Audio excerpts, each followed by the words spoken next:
Hello and welcome to EMGC. Today we are going to learn current affairs that has taken place on 20th Feb. This is your daily GK boosters. So पहला GK booster क्या है? Prime minister, हमारे देश के prime minister Narendra Modi और US president newly appointed Donald Trump के बीच में एक टॉक्स हुए जिसमें उन्होंने ये वादा किया है कि वो डबल कर देंगे बायलैटरल ट्रेड। बायलैटरल ट्रेड मतलब क्या? दो देशों के बीच होने वाले ट्रेड को वो क्या कर देंगे, $500 बिलियन बनाने का उनका टारगेट है। अगर उनका टारगेट 2030 तक $500 बिलियन है तो अब तक कितना था? 2024 की अगर हम बात करें तो इंडिया और यूएसए का जो टोटल ट्रेड हुआ था वो हुआ था कुछ 129 टू 130 बिलियन डॉलर्स। तो उनको अब इस 129 टू 130 बिलियन डॉलर्स से कहां पहुंचना है? 2030 तक $500 बिलियन तक पहुंचना है। तो वो किया कैसे जाएगा? वो किया जाएगा बाय रिड्यूसिंग टैरिफ्स। अब टैरिफ्स क्या होता है? Tariffs is a type of a tax. जो टैक्स लगाया जाता है टैक्स लगाया जाता है आपके इंपोर्ट्स पे। अगर ए कंट्री बी कंट्री को कोई सामान बेच रही है तो बी कंट्री क्या लगा सकती है? उस सामान पे टैरिफ लगा सकती है।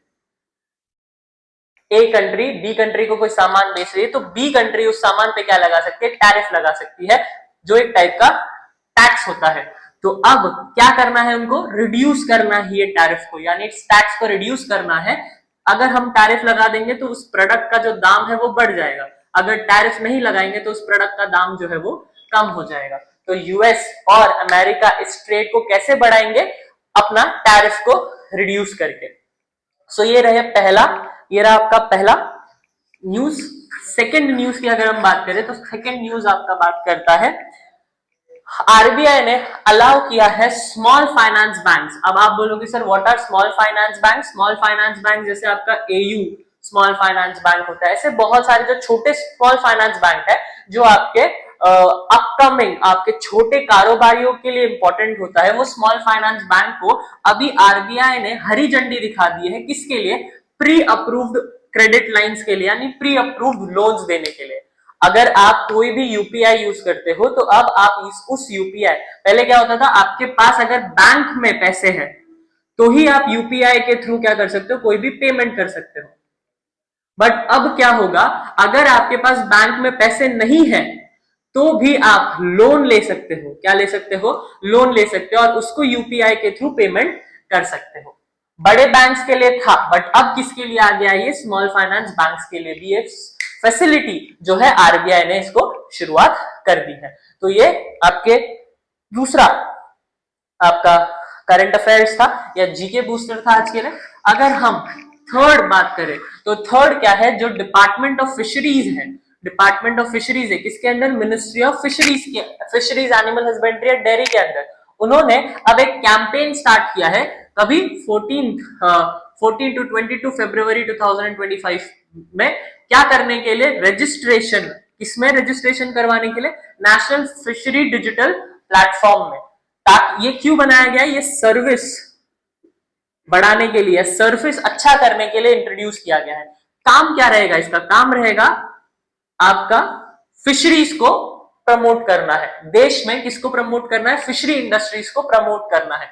और उसकी जो स्कीम है, उस स्कीम का नाम क्या है? प्रधानमंत्री मत्स्य किसान समृद्धि योजना। याद रखना, ये प्रधानमंत्री मत्स्य किसान समृद्धि योजना जो है ये अंडर आती है किसकी? प्रधानमंत्री मत्स्य संपदा योजना के।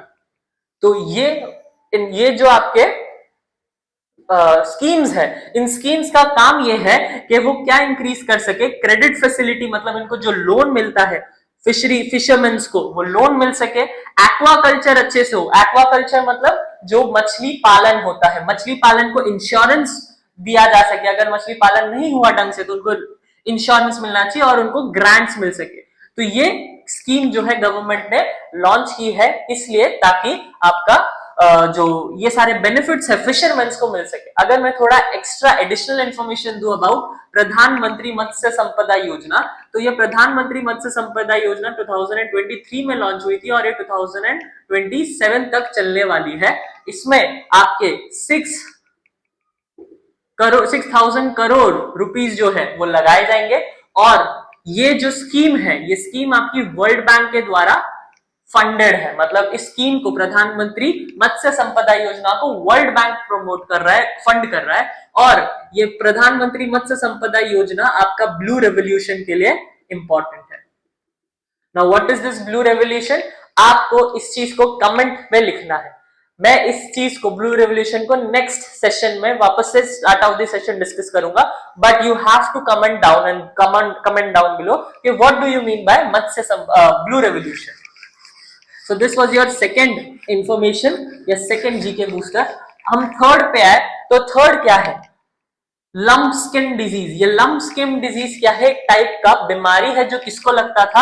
आपके बोवाइंस को लगता था, यानी आपके बफेलोज एंड कैटल्स को, काउ और बफेलोज को जो बीमारी होती थी उसका नाम था लंपी स्किन डिजीज। ये लंपी स्किन डिजीज का फर्स्ट वैक्सीन आया है जिसका क्या नाम है? बायोलैम्पी वैक्सीन। बायोलैम्पी वैक्सीन को लाया गया है। ये इंडिया का और वर्ल्ड, इंडिया का तो फर्स्ट है, but world safest and first marker vaccine इसको माना जा रहा है। इसको किसने अप्रूव किया है हाल ही में? Central Drug Standard Control Organisation ने इसको अप्रूव किया है। तो ये आपको याद रखना है, ठीक है। तो ये आपका तीसरा चौथा करंट अफेयर्स हुआ।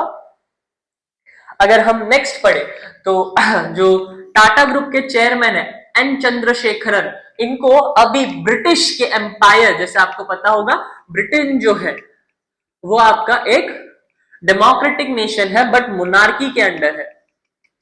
तो उसमें आज भी उनके एम्परर्स है, एम्पायर्स है, किंग्स है, क्वींस है।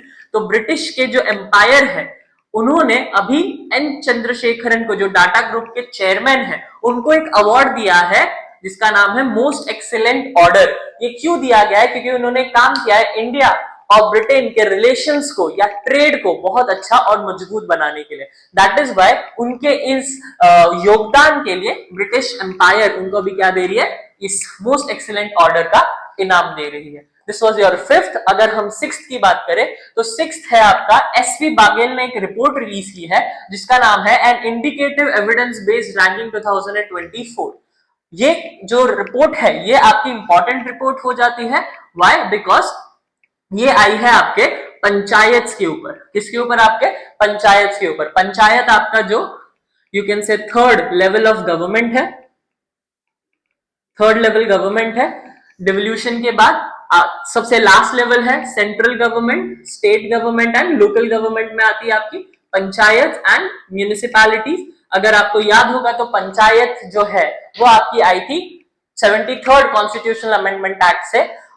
तो इस पंचायत के ऊपर क्या रिपोर्ट आई है? रिपोर्ट ये आई है कि इस पंचायत के 6 इंपॉर्टेंट पैरामीटर्स है या डायमेंशंस है जो सारे स्टेट्स को फॉलो करने चाहिए। कौन से वो 6 पैरामीटर्स है, डायमेंशंस है? First framework, functions, finance, functionaries, capacity buildings and accountability. ये 6 उनके डायमेंशंस है जो सारे स्टेट्स को फॉलो करने चाहिए इस रिपोर्ट के हिसाब से।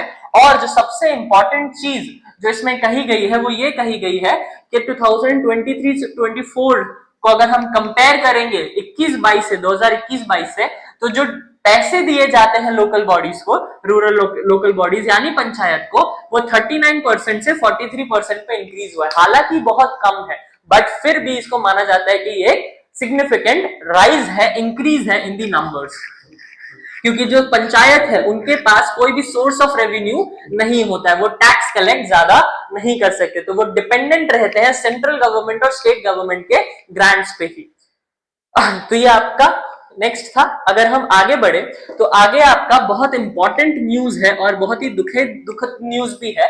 क्या है कि मणिपुर में हाल ही में आपका प्रेसिडेंट्स रूल को इम्पोज किया गया है। प्रेसिडेंट रूल आपका आर्टिकल 356 में लिखा गया है। आर्टिकल 356 में प्रेसिडेंट रूल को डिस्क्राइब किया गया है जो हाल ही में आपके मणिपुर में लागू किया गया है। प्रेसिडेंट रूल का मतलब होता है कि जो भी स्टेट गवर्नमेंट है, स्टेट गवर्नमेंट क्या हो जाएगी अभी के लिए? सस्पेंड हो जाएगी।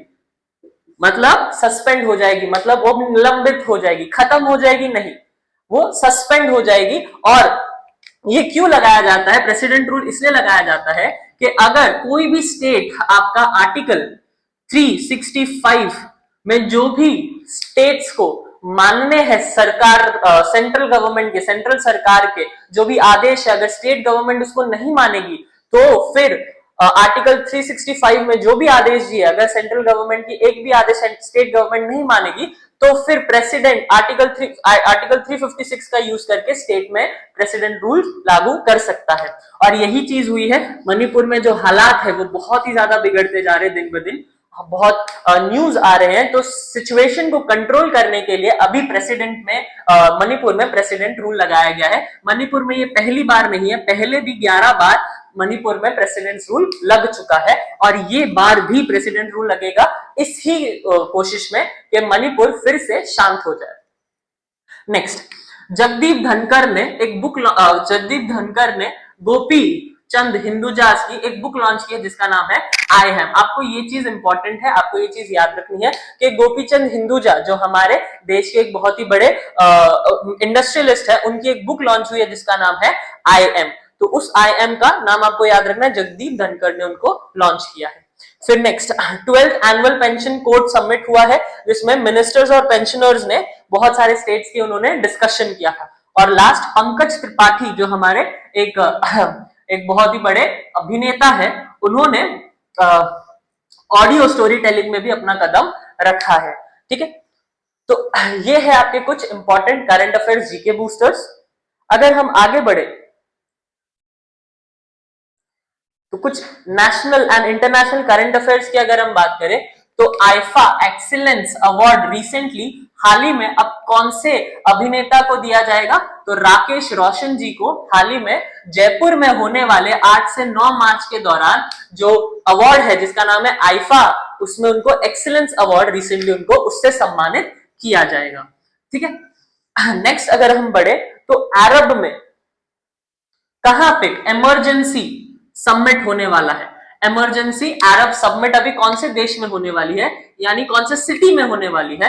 तो उसका आंसर है कायरो। कायरो कहां है? आपके इजिप्ट में है। तो ये क्या है इमरजेंसी अरब सबमिट? ये इमरजेंसी अरब सबमिट कुछ नहीं है, अरब जैसे नेशन में, मिडिल ईस्ट वाले रीजन में शांति बनाए रखे, जो भी इमरजेंसी सिचुएशन है उसको कूल डाउन करने के लिए ये आपका इमरजेंसी अरब सबमिट जो है रखा जाता है। तो यहाँ पे क्या डिस्कस किया जाएगा? यहाँ पे आपका डिस्कस किया जाएगा पैलेस्टाइन और गाजा स्ट्रिप में होने वाले रीसेंट डेवलपमेंट को डिस्कस किया जाएगा और उसका समाधान निकालने की कोशिश की जाएगी। अगर हम नेक्स्ट बात करें तो इसरो ने कौन से आईआईटी के साथ मिलकर अपना एक इंडिजीनियस सेमीकंडक्टर लॉन्च किया है? अगर आपको पता होगा तो सेमीकंडक्टर एक ऐसा चिप है जो आज के टाइम पे हर एक चिप मेकिंग में यूज होता है, चाहे आपका फोन हो, फोन से लेके आपके एरोप्लेन तक सब जगह सेमीकंडक्टर का यूज होता है। कौन से आईआईटी के साथ हमने हमारा खुद का एक सेमीकंडक्टर लॉन्च किया है? तो उसका आंसर है आपका आईआईटी मद्रास। याद रखना, सिलिकॉन सेमीकंडक्टर इंडस्ट्री में आपका जो ताइवान है वो सबसे बड़ा प्लेयर है ग्लोबली। ठीक है, इंडिया भी धीरे धीरे इसमें आगे बढ़ने की कोशिश कर रहा है। नेक्स्ट अगर हम बात करें तो आईसीसी ने अभी चैंपियंस ट्रॉफी जो चालू होने वाली है 2025 में पाकिस्तान और दुबई में, तो उसके लिए हमारे जो ब्रांड एम्बेसडर है किसको चुना गया है?